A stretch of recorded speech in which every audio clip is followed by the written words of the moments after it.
स्वागत है आपका हमारे YouTube चैनल निधि एकेडमी पर। आज हम लोग अभ्यास पुस्तक का अगला टॉपिक करने वाले हैं सम श्रुति भिन्नार्थक शब्द।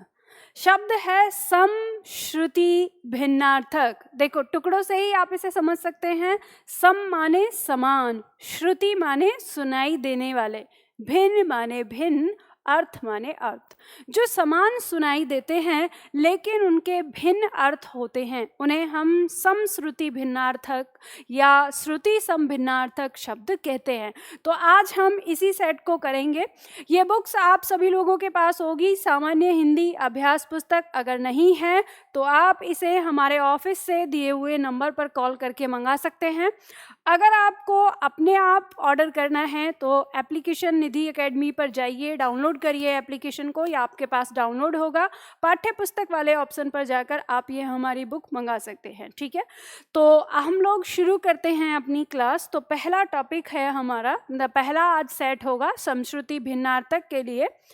कुछ शब्द आपके दिए हुए हैं जो अभ्यास के साथ हैं, यानी व्याख्या के साथ, लेकिन कुछ आपको अभ्यास करना है। तो पहला प्रश्न हम लेते हैं।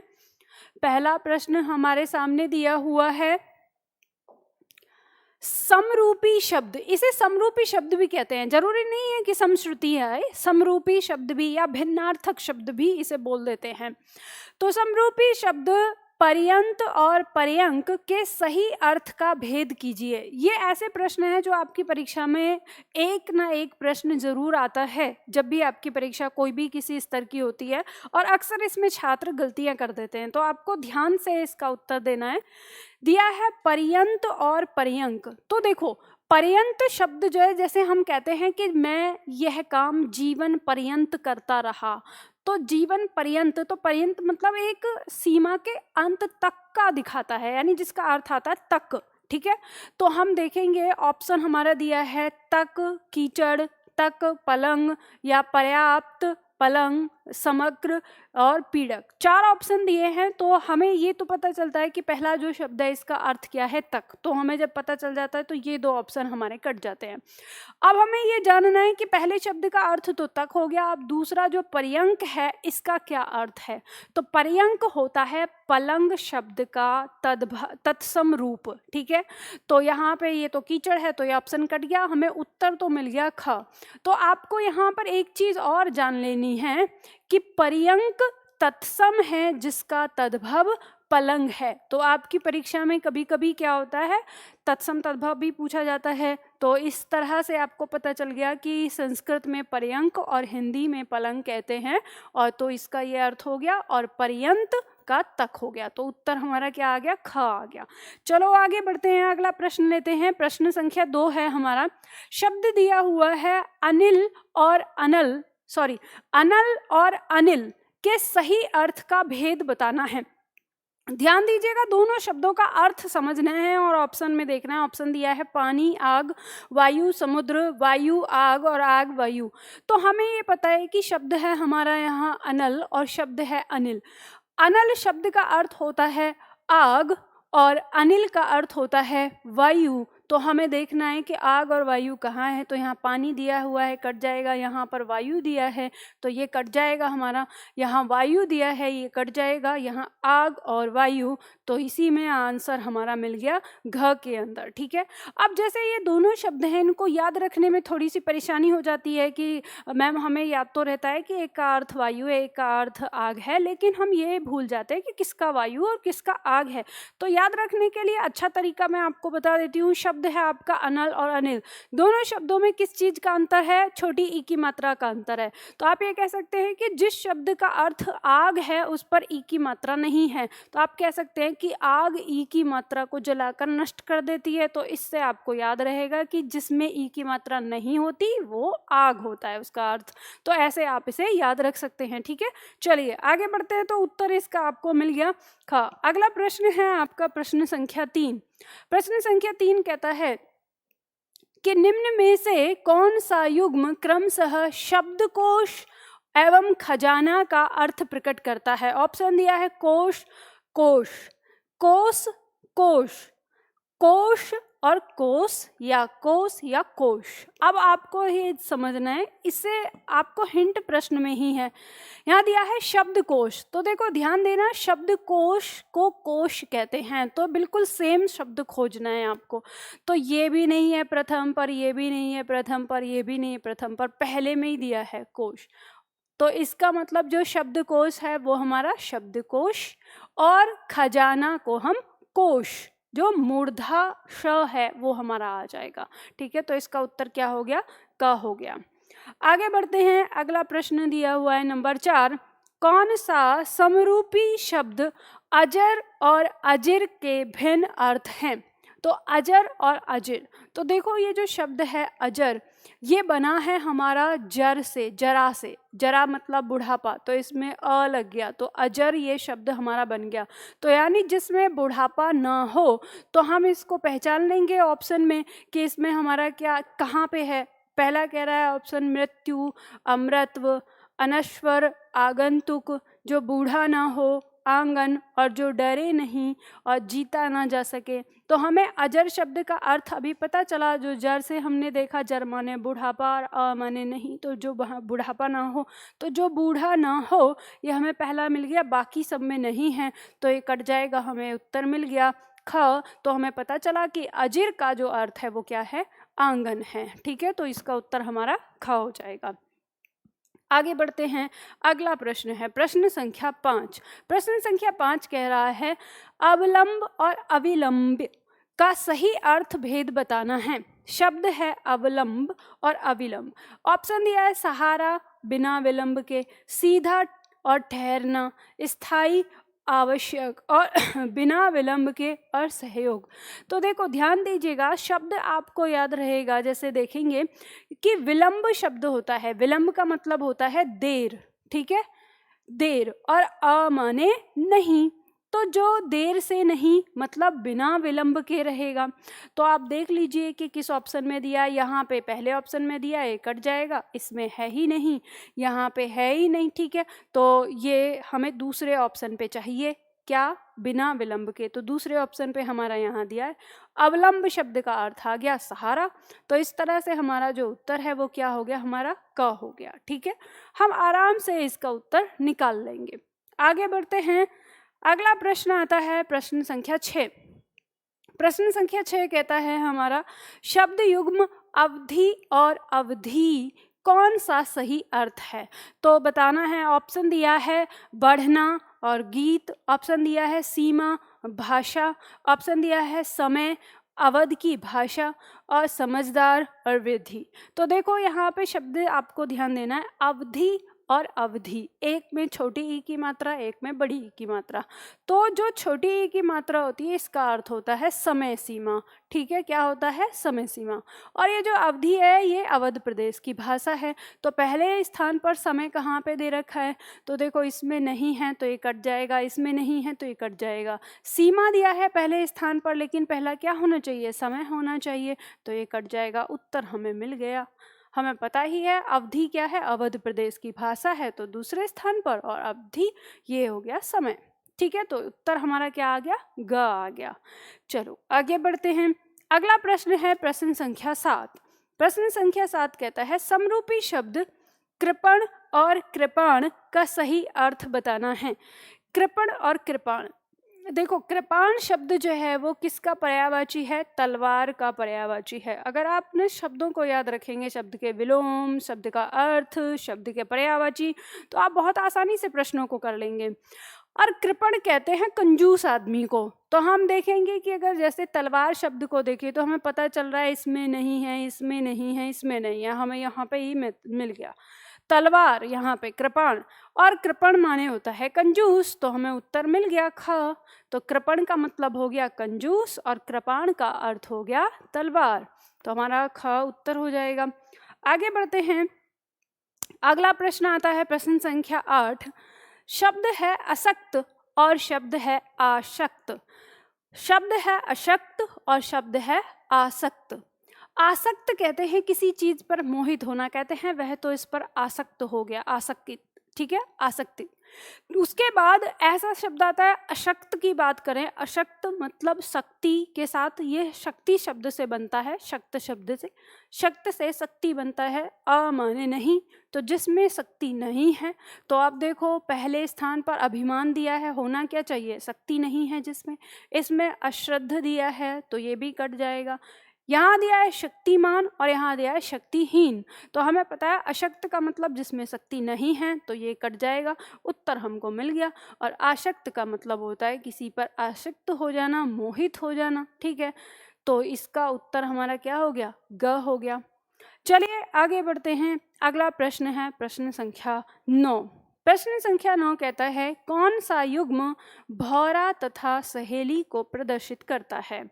आपको बताना है जो भौरा और सहेली का अर्थ प्रदर्शित करता है। शब्द दिया है भ्रमण और भंवर, या आदि और आदि, शब्द दिया है अली और आली, और शब्द दिया है अली और आली। तो देखो ध्यान देना कि ये जो शब्द है अली, इसका अर्थ होता है भंवरा, ठीक है, भ्रमर होता है, और आली का मतलब होता है सखी यानी सहेली, तो इसका उत्तर क्या हो जाएगा, घ हो जाएगा। अब इसी तरह से जैसे ये दिया है आदि, इस आदि का मतलब है शुरुआत, ठीक है, इसका अर्थ हो गया शुरुआत, ये प्रश्न भी आ सकता है। और इस आदि का मतलब होता है लत लगना, ठीक है, लत लगना, कहते हैं मैं तो फोन का आदी हो गया, मतलब आदत लग जाना, लत लग जाना, तो इन दोनों में ये अंतर हो गया। अब इस अली और आली का अंतर करें तो इस अली का मतलब है मित्र या सखा कह सकते हैं, ठीक है, और इस आली का मतलब हो गया सखी, तो ये हो गया सखा और ये हो गई सखी, ठीक है। और भ्रमण मतलब घूमना, और भंवर मतलब भंवर जो बनता है गोल गोल, उसके लिए भंवर कह देते हैं। तो इस तरह से इसका उत्तर क्या हो जाएगा, घ हो जाएगा। नंबर 10 प्रश्न आता है। नंबर 10 प्रश्न कहता है कि समरूपी शब्द युग्म उपेक्षा और अपेक्षा का अर्थ प्रकट करता है, कौन सा आपको बताना है। शब्द है उपेक्षा और अपेक्षा। उपेक्षा कहते हैं किसी का तिरस्कार करना, ठीक है, और अपेक्षा हो जाता है जैसे हम किसी से किसी की तुलना करते हैं या किसी चीज़ को चाहते हैं, चाहना भी हो जाता है, दो अर्थ हो जाते हैं अपेक्षा के। तो अब हम देखते हैं कि यहाँ पे उपेक्षा में इज्जत ये नहीं होगा, मुकाबले में ये नहीं होगा, यहाँ दिया स्वेच्छा ये भी नहीं होगा, अनादर, तो मैंने वही कहा कि अगर किसी का अपमान करना, तिरस्कार करना यानी अनादर करना, ये हो गया। और दूसरा अर्थ आया है यहाँ पे उपेक्षा का तुलना, ठीक है, तुलना से दिया, जैसे हम कहते हैं कि सोहन मोहन की अपेक्षा अधिक लंबा है, तो मतलब तुलना में उसका अर्थ आ जाता है, तो इसका उत्तर हमारा क्या हो जाएगा, ख हो जाएगा, इन दोनों का, उपेक्षा और अपेक्षा का अर्थ, ठीक है। अब इसके बाद प्रश्न संख्या 11। प्रश्न संख्या 11 कहता है इनमें से कौन सा शब्द युग्म उद्धत और उद्धत, उद्यत और उद्धत के लिए सही अर्थ प्रकट करता है। तो देखो यहाँ पे देखेंगे जो उद्धत होता है इसे हम देखते हैं जो उद्दंड या कहते हैं जो ऐसा होता है ना थोड़ा गड़बड़ करने वाला या शैतानी करने वाला, उसके लिए प्रयोग करते हैं। और उद्यत का अर्थ होता है किसी भी चीज़ के लिए तैयार, ठीक है, रेडी रहने वाला। तो हमारे यहाँ पे ऑप्शन दिया हुआ है तैयार या उद्दंड, अपमान, सम्मान, शीघ्रता, सहजता, अभिमान और उधेड़ना। तो आपको पता है ना ये ऑप्शन होगा, ना ये ऑप्शन है, ना ये ऑप्शन है, तो इसमें हमारा ऑप्शन जो है वो क है, पहला ही है। ये ध्यान देना, देखो ये समश्रुति भिन्नार्थक ये एक तरह शब्दावली का वो हिस्सा है जिसमें हमें शब्द का सटीक अर्थ पता है तो हम 1 सेकंड में उत्तर निकाल लेंगे, और अगर हमें अर्थ नहीं पता तो इसका कोई अनुमान नहीं लगाया जा सकता, ठीक है। चलो आगे बढ़ते हैं, अगला प्रश्न आता है प्रश्न संख्या 12। प्रश्न संख्या 12 हमारा कहता है निम्न में से कौन सा कुल और कूल शब्द युग्म का सही अर्थ है। शब्द है कुल और कूल।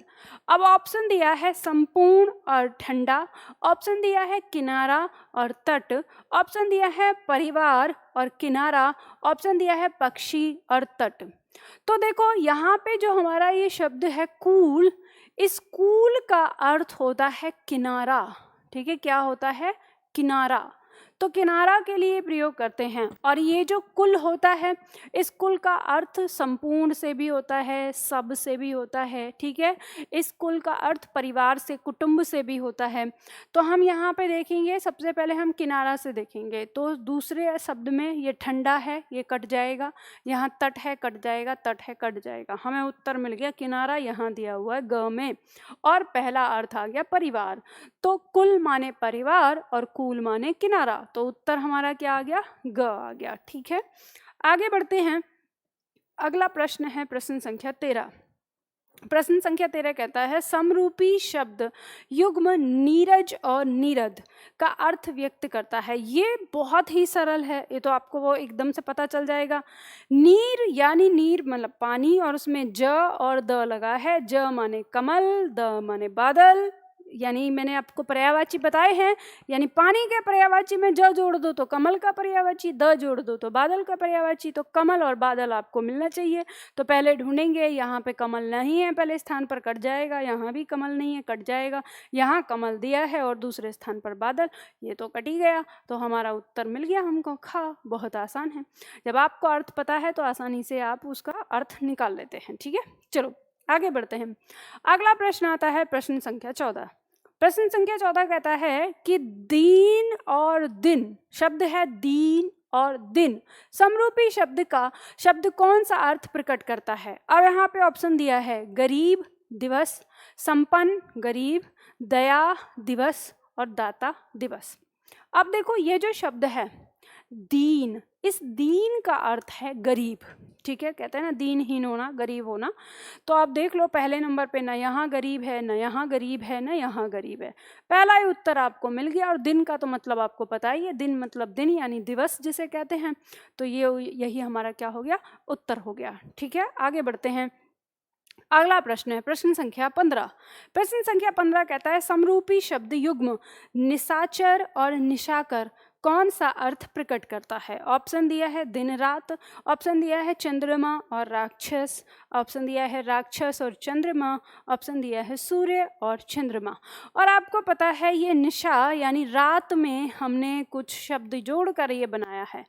चर जोड़ देते हैं तो राक्षस का पर्यायवाची हो जाता है, कर जोड़ देते हैं तो चंद्रमा का पर्यायवाची होता है। निशाचर मतलब राक्षस और निशा कर मतलब चंद्रमा। तो पहले नंबर पर राक्षस और दूसरे नंबर पर चंद्रमा।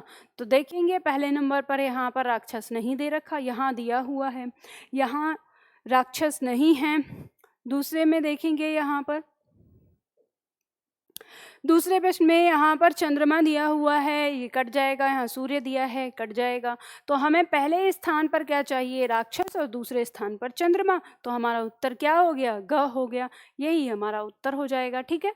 चलो आगे बढ़ते हैं। अगला प्रश्न लेते हैं, प्रश्न संख्या 16। प्रश्न संख्या 16 हमारा कहता है शब्द युग्म तुरंग और तरंग का अर्थ भेद क्या है। आपको अर्थ बताना है। शब्द है तुरंग और तरंग। तुरंग देखो घोड़ा का पर्यायवाची होता है। किसका पर्यायवाची है, घोड़ा का, ठीक है। और तरंग का मतलब लहर, ठीक। तो अब हम देखेंगे कि हमें दूसरे स्थान पर क्या चाहिए, लहर, और पहले स्थान पर चाहिए घोड़ा। तो यहाँ पे दिया है अश्व दिया है, ये हो सकता है, लेकिन यहाँ तो लहर दिया है तो ये कट जाएगा। यहाँ गज माने हाथी होता है तो ये कट जाएगा। वृषभ माने बैल होता है तो ये कट जाएगा। हमें ऑप्शन पहला ही मिला, अश्व और उर्मी। उर्मी माने लहर होता है, अश्व माने घोड़ा होता है। तो यही हमारा क्या हो गया, उत्तर हो जाएगा 16 का, ठीक है। चलो आगे बढ़ते हैं। अगला प्रश्न, प्रश्न संख्या 17। प्रश्न संख्या 17 कह रहा है निम्नलिखित शब्द निधन और निर्धन शब्द युग में भेद कीजिए। अब देखो आपको यहाँ पता है निधन का मतलब होता है मृत्यु, ठीक है, किसी की मृत्यु हो जाना, और निर्धन मतलब गरीब। तो हमें अर्थ पता है, अब हम ऑप्शन देख लेंगे। दिया है मोक्ष और मृत्यु और मोक्ष, जन्म और मृत्यु, मृत्यु और धनहीन, और धनवान और धनहीन। तो हमको पता है पहले स्थान पर मृत्यु चाहिए हमें, तो यहाँ नहीं है, यहाँ नहीं है, ये दोनों कट गए। इन दोनों में है दोनों स्थान पर।